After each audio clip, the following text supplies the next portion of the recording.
मैं आपका Kartik institute of science and technology की तरफ से हार्दिक अभिनंदन करता हूं। फ्रेंड्स, मैं आप लोगों के लिए क्लास 12th की केमिस्ट्री लेकर के आया हूं, जो आज हम चैप्टर 1 से स्टार्ट करने जा रहे हैं। आपसे अनुरोध है कि मेरे इस वीडियो को अंत तक ज़रूर देखिएगा और अगर अच्छा लगे तो लाइक और शेयर जरूर करिएगा, ठीक है। तो ज़्यादा समय लेते हुए हम इसको शुरू करते हैं। हम बात कर रहे हैं सॉलिड स्टेट की, चैप्टर 1 है, केमिस्ट्री है हमारी 12th क्लास की। तो इसमें हम सब लोग अच्छे से जानते हैं, एक शब्द है द्रव्य।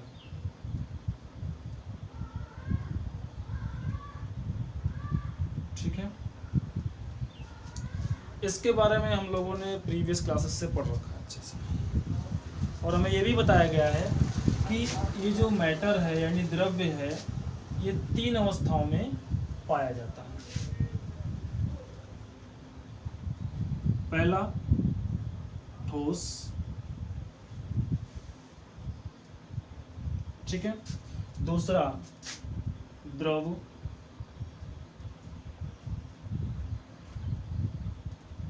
तीसरा गैस।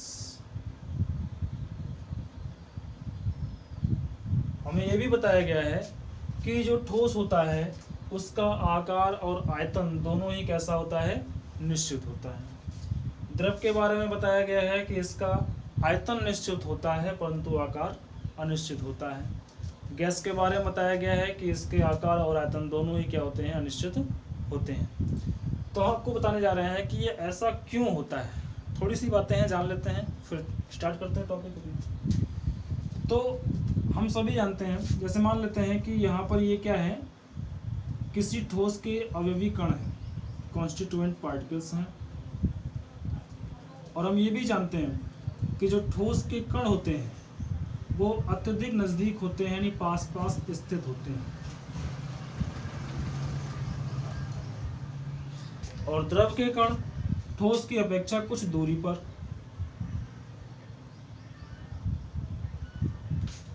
और इसी तरीके से हम बात करें गैस की, तो जो गैस के कण होते हैं वो बहुत बहुत दूरी पर स्थित होते हैं, ठीक है।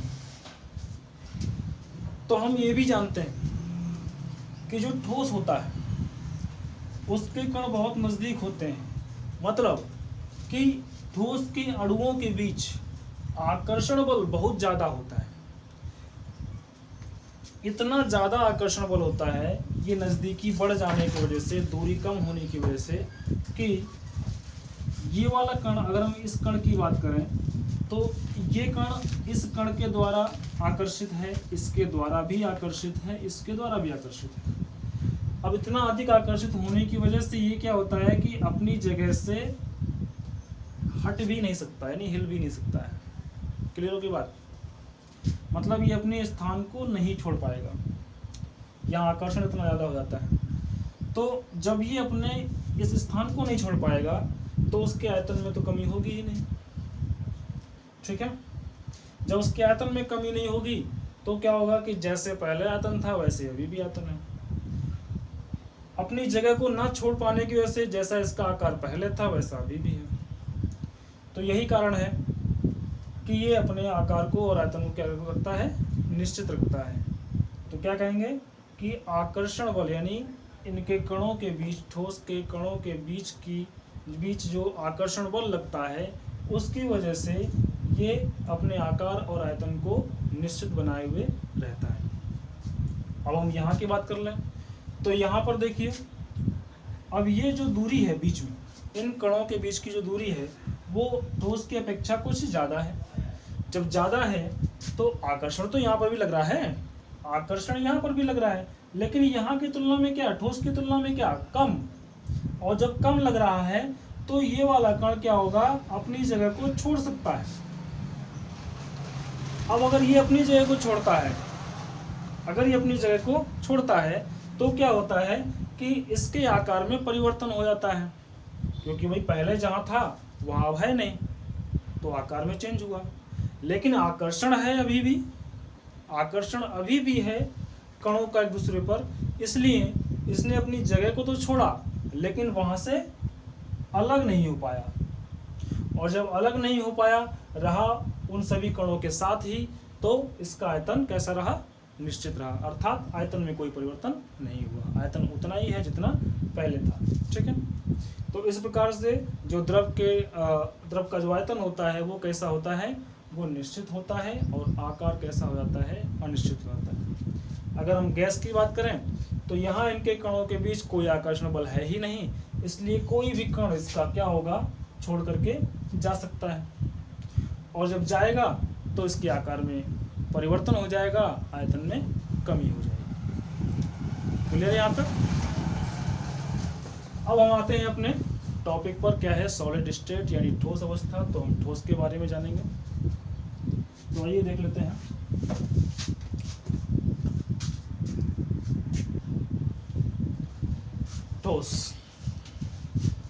ठोस को दो प्रकार से क्लासिफाइड किया गया है, वर्गीकृत किया गया है। पहला क्रिस्टलीय ठोस में,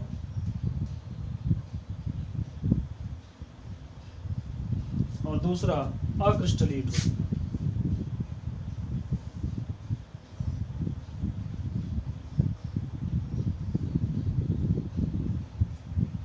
ठीक है, और उन दोनों को बारी बारी से देख लेते हैं कौन क्या है। जो क्रिस्टलीय ठोस होता है, अभी हमने देखा था कि ठोस जो भी था उसमें उसके कुछ कुछ कण थे, कॉन्स्टिट्यूएंट पार्टिकल थे। तो ये जो पार्टिकल्स हैं, ये जो कण हैं, इनकी व्यवस्था ही डिपेंड करती है कि किस प्रकार का ठोस हो सकता है, क्रिस्टलीय ठोस होगा या फिर अक्रिस्टलीय ठोस होगा। क्रिस्टलीय ठोस में जो कॉन्स्टिट्यूएंट पार्टिकल्स होते हैं, अवयवी कण होते हैं, वो क्या होते हैं कि निश्चित क्रम में, यानी निश्चित उनकी व्यवस्था होती है। ठीक है, देख रहे होंगे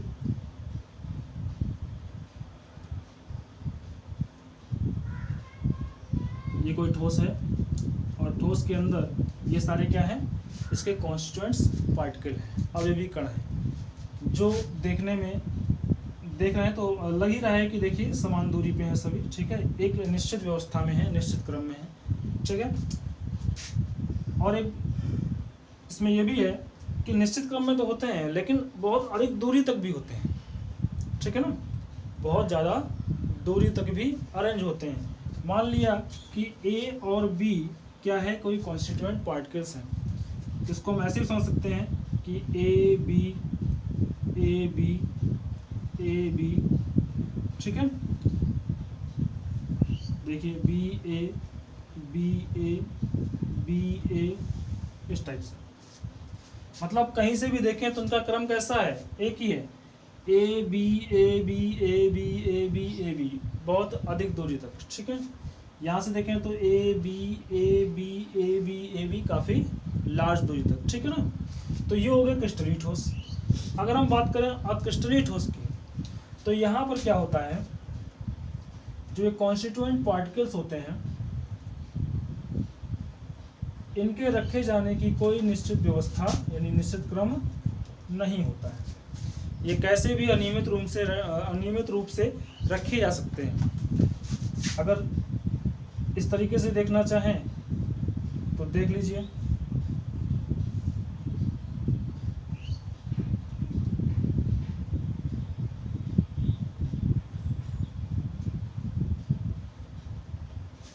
इसमें कोई इसका क्या है? निश्चित क्रम नहीं है, इसलिए ये अक्रिस्टलीय ठोस हैं और ये क्या है?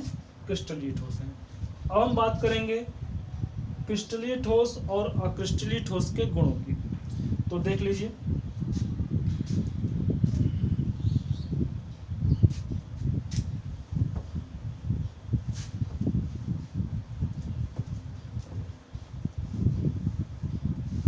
पहला पॉइंट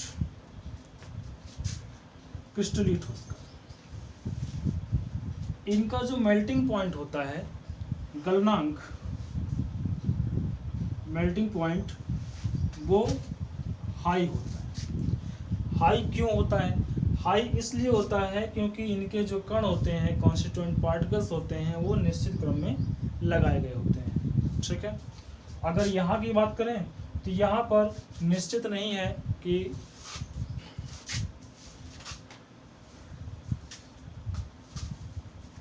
लो कर लीजिए। ठीक है, यहाँ पर इसके मेल्टिंग पॉइंट क्या जाएंगे, लो हो जाएंगे। दूसरी बात, ये जो होते हैं विषमदैशिक होते हैं।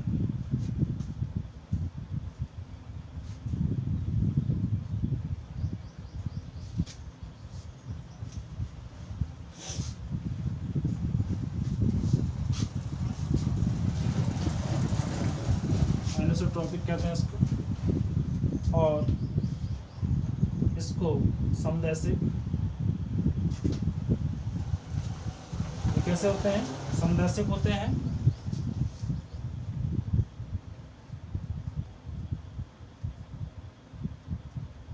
ठीक है, ये विषमदैशिक क्या है, समदैशिक क्या है, थोड़ा इसके बारे में जान लेते हैं। मान लिया कि ये हमारे पार्टिकल्स हैं A B A B A B A B, ठीक है, B A B A B A B A, फिर वही ए बी,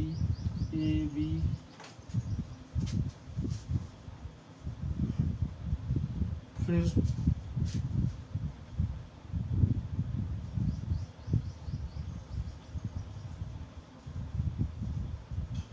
इस टाइप से। अब और हम क्या करें, इस क्रिस्टल में प्रकाश डालें तो देखते हैं क्या होता है। चलिए यहाँ डालते हैं प्रकाश। तो ये हमने लाइट डाली है यहाँ, और लाइट डाली है तो हमने देखा कि जो लाइट का जो पथ है, यानी जो रास्ता है, वो B A B A B A B करके है। ठीक है, अब इसको क्या करते हैं, ऐसे में एक प्रकाश डालते हैं।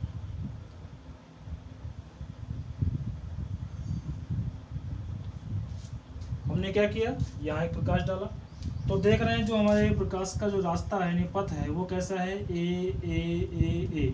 यहाँ पर बी ए, यानी यहाँ पर जो पथ है वो अलग, और यहाँ पर जो पथ है वो कैसा, अलग है। यानी प्रकाश के गुजरने का जो मार्ग है वो कैसा है, अलग अलग दिखाई दे रहा है, इसलिए इसको हम विषमदैशिक कहते हैं। और यहाँ की बात करें,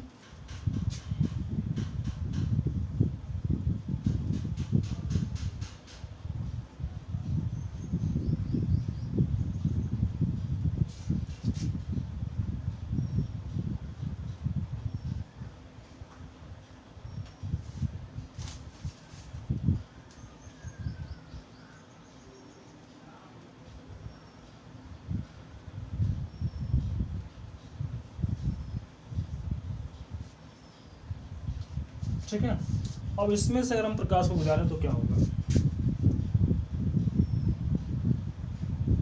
ये क्या, यानी ए बी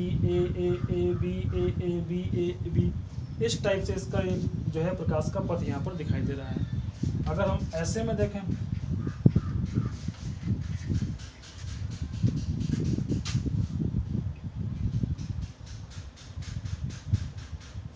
ठीक है, तो पहले बी गया, फिर ए,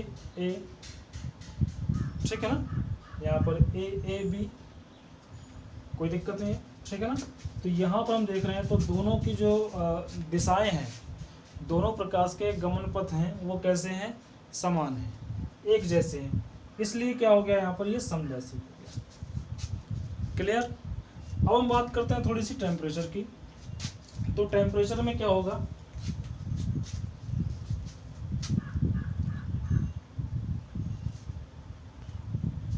इसका जो अगला पॉइंट, तीसरा पॉइंट है, वो ये है कि जब हम, अच्छा एक नोट याद कर लीजिए कि जब पदार्थ अपनी अवस्था को चेंज करता है, कोई भी पदार्थ हो अगर अपनी अवस्था को चेंज कर रहा है, तो अवस्था चेंज करते समय वह अपने ताप को गिरने नहीं देता है। ठीक है, अपने ताप को गिरने बिल्कुल नहीं देता है, अर्थात उस समय अपने ताप को वो कांस्टेंट कर देता है, नियत कर देता है। ठीक है, तो अगर हम बात करें क्रिस्टलीय ठोस में, कि जब क्रिस्टलीय ठोस ठंडा होता है जब क्रिस्टलीय ठोस क्या होता है, ठंडा होता है, तो वो रेगुलर ठंडा नहीं होता है, यानी एक समान ठंडा होता हुआ नहीं जाता है, जिससे क्या होता है जो इसका कूलिंग कर्व होता है, ठीक है, वो कैसा होता है, रेगुलर नहीं होता है। अगर हम यहाँ पर टेम्परेचर की बात करें, ताप की, ठीक है, और इधर हम बात कर लें किसकी, टाइम की, तो देखेंगे समय के बढ़ने के साथ साथ क्या हो रहा है, यहाँ पहले इसका ताप लो हुआ, ठीक है, फिर कांस्टेंट हो गया, फिर लो हुआ, फिर कांस्टेंट हो गया, फिर लो हुआ, फिर कांस्टेंट हो गया। मतलब क्या है कि लगातार ठंडा नहीं होता है, ये पहले ठंडा होगा, ठीक है, तेजी से, फिर रुक जाएगा, फिर तेजी ठंडा होगा, फिर रुक जाएगा, और यही सा क्रम चलता रहता है। अगर हम बात करें क्रिस्टलीय ठोस की, तो ये लगातार ठंडा हो जाता है, यानी रेगुलरली क्या होता है, ठंडा हो जाता है। टेम्परेचर और यहाँ देख लें अगर हम टाइम, तो क्या होता है, ये एक समान रूप से ठंडा होता है। तो जो इसका कूलिंग कर्व होता है वो क्या होता है, सरल रेखा प्राप्त होती है। क्लियर। अगला पॉइंट अगर हम बात करें,